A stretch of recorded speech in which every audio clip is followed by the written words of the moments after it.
I'm the instructor. Call me VO for voiceover. I speak directly to the learner. I can see the hero, but the hero can't see me. I'm the hero, but I don't know I'm in a story. Like all heroes, I'm trying to solve a problem. Our hero is facing a business problem, which is an angry client. Hello, client. It's my day off, but I'm taking your call because you said it was an emergency. I have a business problem that needs to be fixed right now. I focus on the hero's behavior, and the hero acts out the skills. In this example, she's going to use metacognitive language to de-escalate the client's emotions. I appreciate that you're upset, but let's use a professional tone of voice as we solve this problem together. Does that sound reasonable? Okay. I apologize for raising my voice.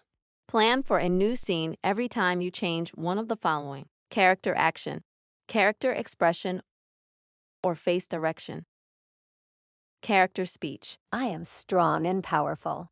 a scene-to-scene transition effect, a change in background, props that use specially timed intro and outro effects. And maybe if you're using a special motion path, you might give it its own scene. If you're using the camera for editing, just use the continue scene function and edit. Close, reverse close-up, two-shot, very extreme close-up. Try to save the zooming function for genuinely important movement, such as pushing in on an important detail the learner would not otherwise notice. Finally, make sure to note audio consistently. Ambience is sound and music that establishes a sense of place, like a party on a boat. If we see a background that suggests an ambience, we should hear it, but not louder than 10%. Hard effects are audio effects that must synchronize perfectly with something you see on screen.